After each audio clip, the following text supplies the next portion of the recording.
Hey guys, welcome back to the channel. Welcome to the final video on 7.4.6 that is going to be Paradox, Entropic Burn, Avarice and Quantum Decay. The path defender are going to start with Jabari Panther and end with Blade, and Kang will have the final slipstream node on him that is going to be with Prowess. You can use any class champions here. The combination of nodes is pretty easy to deal with, but I would suggest you to bring either some important champions that I've mentioned here, that is going to be a Hyperion or a White Mags or an Apocalypse, or non-contact and energy champs, because there's a very nasty Korg that you will have to deal with. So you need a good champion there, and an armor break champion for that Airwalker will also help you. But before we jump into the path, the nodes are going to be Entropic Burn. So last hit of a special attack by the attacker will burn the opponent for 15% of their max power for every paradox charge on them. And how you gain paradox is every time you or the defender use a special attack, you gain one paradox charge, and when you use a parry, you remove one. So you just keep them between 3 to 12 charges and you should be good for the path. Now, as long as you have less than 3 paradox charges, you are going to have a concussion passively that will reduce your ability accuracy by 50%. Otherwise, if you are above 3, there will be no reduction. So you just stay between 3 and 12 paradox charges and you should be good. This is going to be the setup for my masteries. I am going to use a non-suicide setup, and this is the last video. After that, I'll be using suicides for the remaining of 7.4. So jumping into the path, the first fight is going to be against a Jabari Panther. Now I am going to use a Colossus here for one of two reasons, because it's good to use a bleed immune champion against Jabari Panther, because most of our damage comes from bleed. So even the suggested champs I've given you are going to be mostly bleed immune. Now if you don't have them and you're not really able to get those specials attack going and build up those paradox, you can bring a champion like Hyperion and just throw your specials. You will gain the power anyway, so that one is also a good option. On SP1, Jabari Panther is going to put a debuff on you, so if you are running willpower, that will also help you keep full. And with Colossus, all I'm going to do is to build up 3 to 4 paradox charges, start spamming my SP1, and that will power drain her. I can just corner and start hitting her. So again, not an easy fight. It's going to be annoying, but you have to slowly build up your charges. This is the first fight of the path. So once you build up your charges, and then you can go through the whole path with those charges. You don't have to worry about the quantum decay that will reduce your ability accuracy by 50% because of concussion.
Next up is going to be a Scarlet Witch from the Sigil Witch, I would say, and it's easy to keep her to an SP1 because it's easily available, and you can build up those paradox charges. If you haven't, I am going to use a Human Torch, but you can bring in pretty much any science champion and not worry about her specials going through with extra paradox charges more than 12, because whenever you will use a special, the defender will be power drained for 15% for every paradox charge.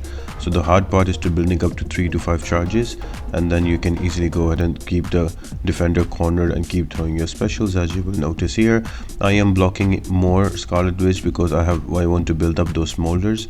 So once I have 15-16 smolders, she will just melt away. So pretty straightforward fight. Any science champion champion can work, so bring in your favorites and you can kill her off. Only thing you need to worry about is to build up the paradox charges in the beginning, and then you can just spam your SP1s, and that will keep the Sigil Witch power drained and no specials from her.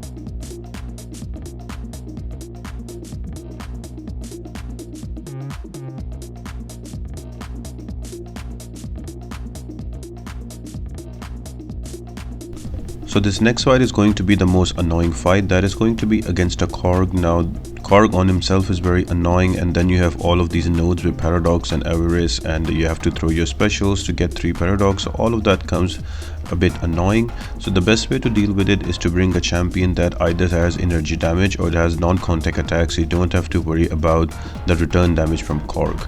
Now I do have an Omega rank 3 200 Sig, but you don't need to have him. You can bring in other champions as well.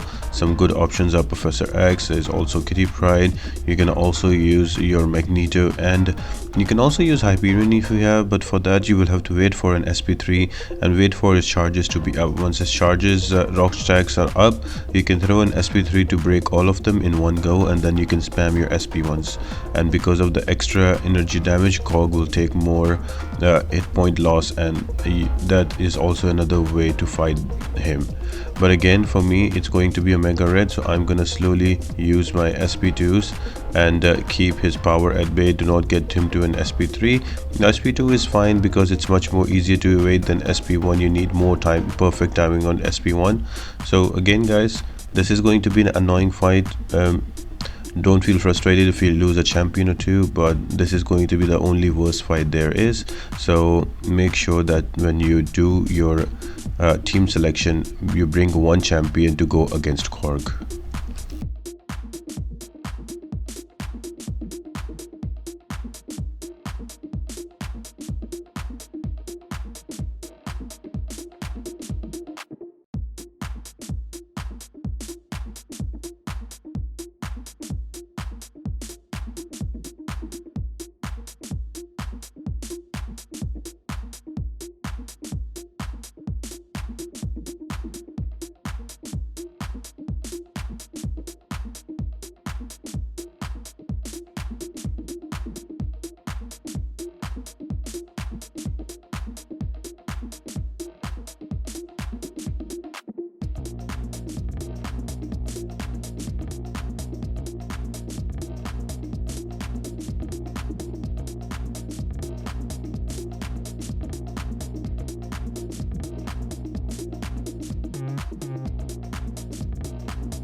Now the next defender is going to be a very annoying Airwalker. Now he thrives on putting armor breaks on you as an attacker, so the best way to deal with him is to bring in champions that are armor break immune. So I've given you quite a few options that you can use. I just brought in Doom because I will have class advantage and I can finish the fight faster. You can also bring in somebody like Sasquatch, MCOC, Thing. Anybody that is armor break immune will work nicely against Airwalker. He can throw all the debuffs on you, but as long as you're not armor break, as long as you don't have an armor break on you, you should be fine. So just pretty straightforward. Would be easier if you push him to an SP2. SP1 timing is a bit wonky, so it might clip you. So try pushing him to an SP2 always, and then slowly chip him away. Again, when you do your team selection, make sure that you bring in an armor break champion, armor break immune champion as well. For example, me, I brought in a Colossus and I brought in a Doom, depending which. If I lost one champion, I could take him out. But again, once it's not a relatively difficult fight, but something you need to look out for.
The next defender is going to be a Sorcerer Supreme. Now she is very easy to deal with. Just bring in a science champion and you should be able to deal with her easily. I would suggest you to bring the same champion that you used to build up paradox charges on Sigil Witch, so you don't have to go through that whole process. But if you're gonna bring in a new champion, Sorcerer Supreme will throw plenty of specials, so you will get those charges very quick. I am using a human torch and simply I'm just taking her to a corner, use my SP1 power drainer and try to intercept her with the corner intercepts. Every now and then if I need a parry I can use that, but remember parry will remove one paradox charge from you, so you have to be wary about not going below 3 charges and not going above 12 charges as well, otherwise there will be a huge blast that will give you a lot of damage. For your suggested champions, honestly just bring in your favorite science champions. I think Spider-Man 2099 will be a really good one here. Also Immortal Hulk will work really well, so your choice who you want to bring, and one of the easier fights off the path.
And the final fight before the boss is going to be a Blade.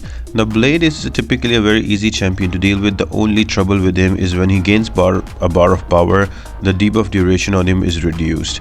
So for every bar of power the debuff duration is reduced, so whenever you try to parry and attack him back he can retaliate to you. But these combination of nodes just keep him at 0 only all the time, because every time you throw a special he will be power drained. So no 1 bar of power, nothing to worry about the debuffs, you can just go in and lay into him. I'm using a Colossus, keeping him to a corner and just throwing my heavy in between, and because of the SP1s I'm getting a lot of armor and that helps me throw more big damage because I am running Omega Rex energy. So that is something you can do. If not, Apocalypse works as well. You can use any other. I would highly suggest you to use mutant champions because of the class advantage, so it will be a much faster fight for you. But again, it's upon you, whatever champion, whatever class you want to bring in. It is the easiest fight off the path before we jump on to the boss, that is going to be Kang with Slipstream Charge prowess.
And one final time, let's talk about how to defeat Kang. So the way you have 4 different ways you can get slipstream charges: parry, heavy attack, intercept and special attack. You need 10 of them to put him to a wounded state, and he will be going into 4 different phases once you kill him in every phase. Every phase has its own ups and downs. So for phase 1 you need unique buffs on you to do extra damage, and there is no special 2 on Kang, and he cannot use you cannot use the prior slipstream charge that you've already used. So again, if you're looking for more detailed guide on this, I would highly suggest you to go on YouTube and write 7.3.6 7.4.6 MCOC noob, and the video will show up for easy path. In that video I explain everything in detail. Here I will just show you the gameplay and talk through it as we go.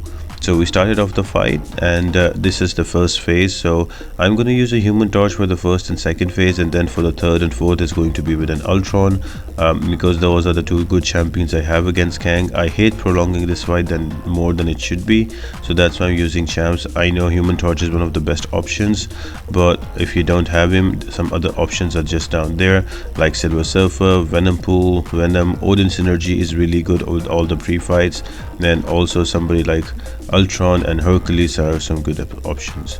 Now in the first phase you have to get 10 slipstream charges. I'm already at 8. So what I like to do, I like to wait for him. I like to use the parry first. Then when I use the parry one, I just block, let him come and hit into my block, and once he does, he will throw a heavy attack, and then I will get a slipstream charge for it, and then I will create distance from him, and I will try to go and hit him in his block.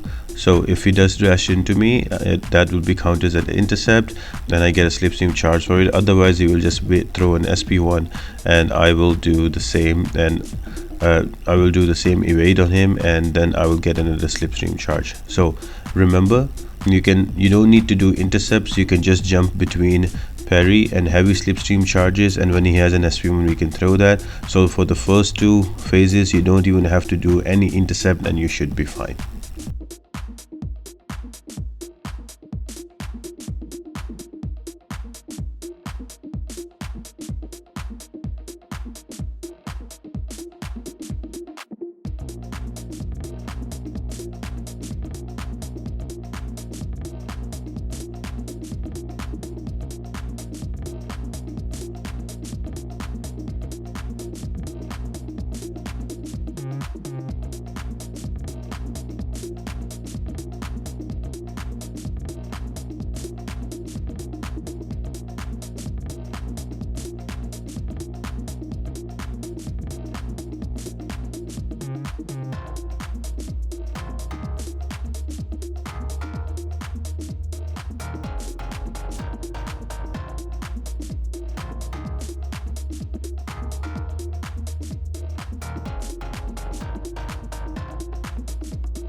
Now talking about phase 2, the slipstream charges are going to be same. You still need 10 of them. The only difference is now when he will evade and try to throw a beam, the beam will have different speeds. So it can be either fast forward like that one, or it can be like slow motion like this one, or it can be just a regular speed. So you just have to take care about that and swipe accordingly.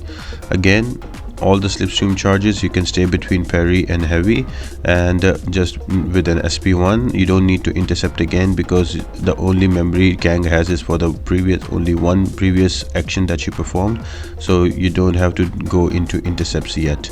So just slowly build up your slipstream charges. Once you're at to 10, you can just wound Kang and lay into him, and on this phase 2 he will take extra damage for every unique debuff he has on him, so that should help you bring in the right champions for him.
And on the third phase, this is where everything gets interesting. So Kang will save a memory of the last two actions you have performed. So I've just performed a parry and he will throw a heavy, and now if you notice on the top right of the screen, he has two of those charges. Now I can either only intercept or I can only evade his SP1 and cannot do the parry or the heavy.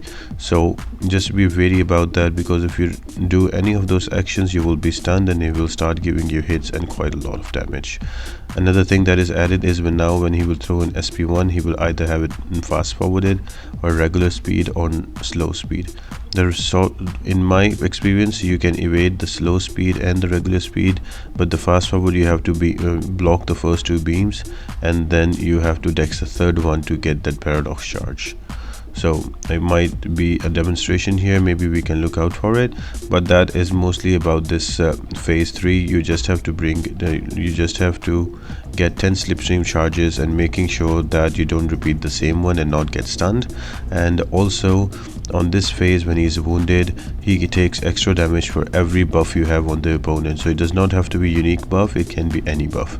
And I am using Ultron, so what I'm trying to do is to just throw all of my bleeds before I use my SP2, so I get that huge increase in damage, so I can literally melt away Kang. Now this is a 550 rank 5 565 rank 5 champion with 200 sig. Imagine if you have a rank 3 Ultron with all of that 700 extra damage because of X 7.4. He does a lot of damage and he finishes off this fight in one go in every phase.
And finally you have phase 4. This is going to be the last one. Again, it's the same way. You get your slipstream charges, and also when he throws a beam it will be in 3 different speeds. When he throws an SP1 it'll be in 3 different speeds, so just be wary about that. For SP1, if it throws a fast forward, I would highly suggest you to block the first 2 beams and then evade the third one before you go back and retaliate. And that's about it, guys. You are very near to kill him off. It's okay if you lose a champion or two. When you plan your path, bring in champions that can survive till the end, and then you can swap one out and bring another one. That's what I did with Ultron, and Ultron proved to be very handy for me. So I hope that helps, guys, and it hopes you clear off Kang. This was the last video in 7.4.6. I will be starting 7.4.5, so stay tuned to the channel, guys, and if you have any questions, leave them in the comment section down below. And thank you very much for everybody. We just got to 30,000 subs. That is an amazing milestone. I wouldn't have thought when I started YouTube that I'll be getting there, so huge shout out to everybody. We'll do a separate video on that, and also on the crystal opening on completion and an account tour as well, so stay tuned for that, guys. And apart from that, I hope you all have an amazing day, and I'll see you next time.